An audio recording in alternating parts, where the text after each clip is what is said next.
تو نبی پاک صلی اللہ علیہ وسلم نے اپنے اہل بیت امام حسنین کریمین حسن و حسین کی خود تربیت فرمائی، خود تربیت فرمائی۔ ایک مرتبہ کا واقعہ ہے، حدیث مبارکہ میں آتا ہے کہ مدینے کے اندر مسجد میں کھجوروں کا ڈھیر تھا۔ میرے آقا نماز کے لیے آئے تو امام حسین رضی اللہ عنہ آپ کی انگلی مبارک پکڑے ہوئے ہیں، اور جس طرح بچے کرتے ہیں جب کھجوروں کے ڈھیر کے قریب آئے نا تو امام حسین نے ایک کھجور اٹھائی اور منہ میں رکھ لی،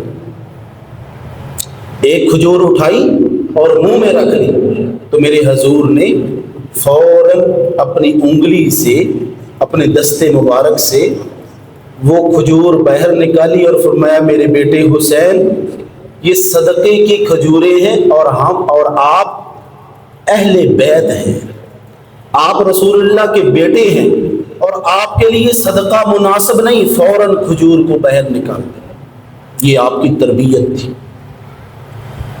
اور میں اکثر ایک بات کہا کرتا ہوں کہ جناب امام حسین رضی اللہ تعالی عنہ نے کربلا کے میدان میں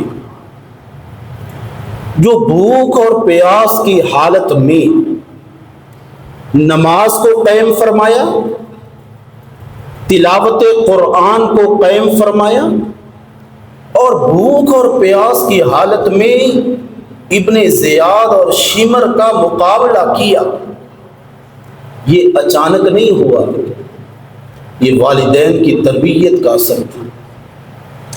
حضرت امام رازی رحمہ اللہ اپنی تفسیر کبیر میں لکھتے ہیں کہ سیدہ فاطمہ رضی اللہ عنہا کے بچے بیمار ہو گئے، امام حسن اور حسین بخار ہو گیا، تو دوائی لانے سے پہلے سیدہ فاطمہ میرے آقا کی بیٹی نے یہ منت مان لی، نیت کر لی، اللہ میرے بچوں کو تندرستی عطا فرما، میں تیرے راستے میں 3 روزے رکھوں گی۔ سبحان اللہ، یہ رسول اللہ کی بیٹی کا عمل ہے، اور یہ بچوں کی تربیت کی بنیاد ہے۔ یہ وہ بچے جنہوں نے دین کی بقا کے لیے، انقلاب کے لیے میدان کربلا میں اترنا تھا، ان کی یہ بنیاد ہے۔ آپ نے نیت مان لی، اللہ میرے بچوں حسن اور حسین کو صحت عطا فرما، میں 3 روزے رکھوں گی۔ اللہ پاک نے امام حسن اور حسین کو صحت عطا فرما دی، تندرستی یہ مل گئی، تو 3 روزوں کی نیت فرما لی۔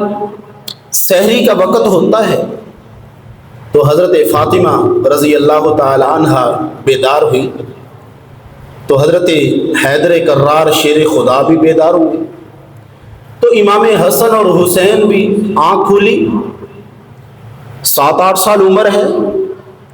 اماں جان کیا مسئلہ ہے؟ فرمایا بیٹا میں نے نیت کی ہے، میں روزہ رکھنے لگی ہوں۔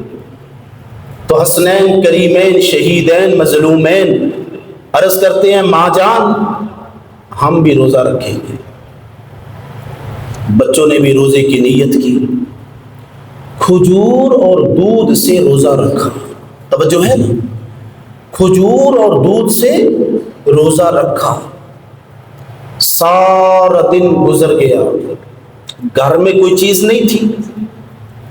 حضرت علی رضی اللہ تعالیٰ عنہ محنت مزدوری سے کہیں سے جو لے کر آئے، ان کو سیدہ نے پیسا چکی میں ڈال کے اور ان کی 3 روٹیاں بنائی۔ افطاری کا وقت ہوا، چند منٹ پہلے انتظار ہے کہ حضرت بلال رضی اللہ تعالی عنہ اذان پڑھے، افطاری کی جائے۔ اذان سے کچھ دیر پہلے وہ کتنی بھوک اور پیاس کا وقت ہوتا ہے، نفسا نفسی کا عالم ہوتا ہے۔ ٹھیک اذان سے کچھ دیر پہلے دروازے پر دستک ہوئی، اے رسول اللہ کے گھر والوں، مدینے میں قحط ہے، جس کے دروازے پہ گئے کوئی چیز نہیں ملی، لیکن یہ وہ دروازہ ہے جس دروازے سے کوئی فقیر کبھی خالی ہاتھ نہیں گیا، مجھے کھانا چاہیے۔ افطاری کا وقت ہے، حضرت علی رضی اللہ تعالی عنہ ابھی بچوں کو دیکھ رہی تھی۔ امام راضی تفسیر کبیر میں لکھتے ہیں کہ سیدنا امام حسن اور حسین پر قربان جائیں، فوراً روٹیوں کی طرف ہاتھ بڑھایا اور عرض کرتے ہیں ابا جان آپ کی اجازت ہو تو میں فقیر کو دے آؤں۔ اللہ، ابا جان آپ کی اجازت ہو تو میں روٹیاں فقیر کو دے آؤں۔ آپ نے فرمایا ہاں بچوں جاؤ دے کے آؤ۔ یہ تربیت ہے، یہ تربیت ہے۔ چھوٹی عمر میں بچوں کو جو چیز سکھلا دی جائے بچے وہی کرتے ہیں، بنتے ہیں بڑے ہو کر۔ فقیر کو دے دی، پانی سے روزہ افطار کر لیا۔ دوسرے دن سحری کا وقت آیا،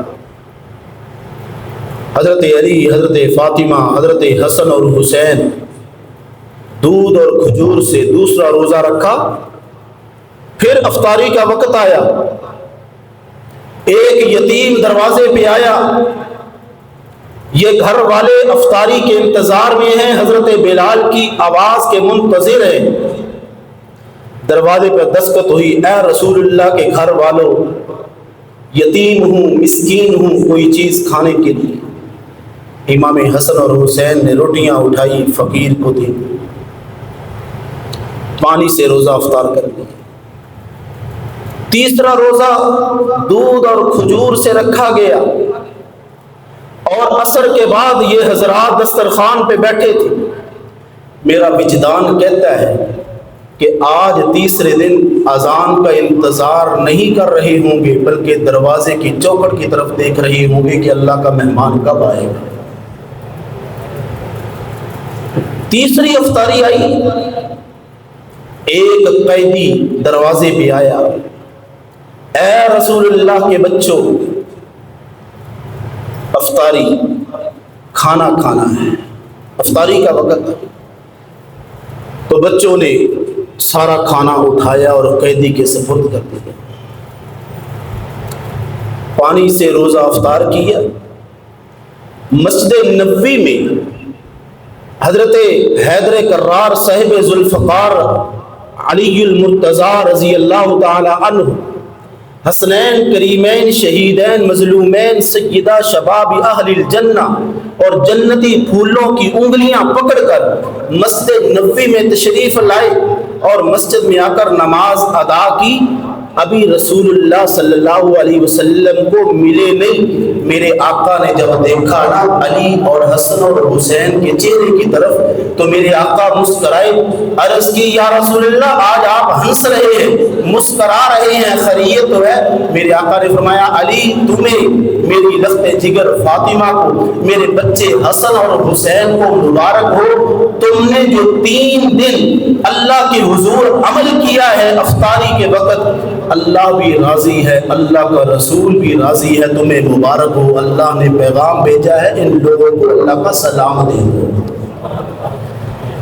یہ تربیت تھی، یہ تربیت تھی۔ حضرت زینب بنت ابی رافع فرماتی ہیں کہ حضور علیہ الصلوۃ والسلام بیماری کی حالت میں ہے، بیماری۔ حضرت فاطمہ رضی اللہ تعالیٰ عنہ بچوں کو لے کے چلی گئی ابا جان کے، تو عرض کرتی ہیں ابا جان آپ دنیا سے تشریف لے جانے والے ہیں، یوں لگتا ہے آپ کی بیماری زیادہ سے زیادہ ہوتی جا رہی ہے، میرے بچوں کو کچھ دے۔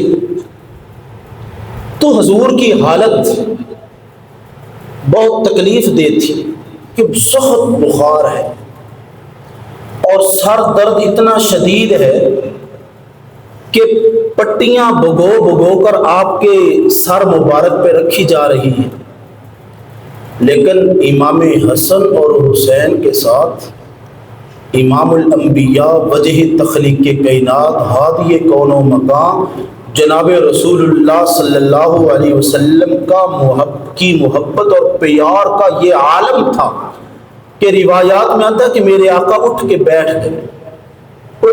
گئے، امام حسن کو دائیں کندھے کے ساتھ لگا لیا اور امام حسین کو بائیں کندھے کے ساتھ لگا لیا، اور آپ نے فرمایا میری بیٹی فاطمہ، میں اپنے حسن کو ہیبت اور اپنی طرف سے سرداری کا مالک بنا کے جا رہا ہوں۔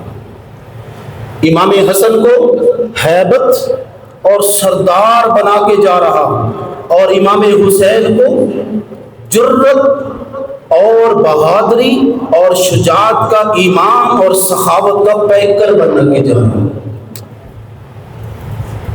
جرت، شجاعت اور بہادری اور سخاوت کا پیکر بنا کے جا رہا ہوں۔ بس یہ اللہ کے نبی صلی اللہ علیہ وسلم کی عطا کرتا تھی۔ والدین نے تربیت فرمائی۔ جناب امام حسین رضی اللہ تعالی عنہ جب شہید ہوئے، حضرت عبداللہ بن زبیر رضی اللہ تعالی عنہ کا جب دور آیا ہے نا، تو حضرت زبیر رضی اللہ تعالی عنہ نے قاتلان حسین کے سامنے جو خطبہ دیا وہ یہ الفاظ تھے کہ اے ظالموں، تم نے اس ہستی کو شہید کیا ہے، تم نے اس ہستی کو شہید کیا ہے جنہوں نے سواری ہونے کے باوجود 25 حج پیدل فرمائے، تم نے اس ہستی کو شہید کیا ہے جو ساری رات مصلی پہ کھڑے ہو کر نوافل پڑھا کرتے تھے، اور تم نے اس ہستی کو شہید کیا ہے کہ عبداللہ بن زبیر جب بھی امام حسین سے ملا ہے تو وہ روزے کی حالت میں تھے۔ قائم الدہر صائم اللیل، صائم الدہر قائم اللیل تھے۔ امام حسین کے بارے میں آتا ہے کہ شہید ہونے سے ایک دن پہلے آپ نے ایک رات اللہ کی حضور وہ عبادت کی ہے کہ اہل بیت کے حضرات فرماتے ہیں کہ ایسی عبادت ہم نے آج تک کسی کی نہیں دیکھی۔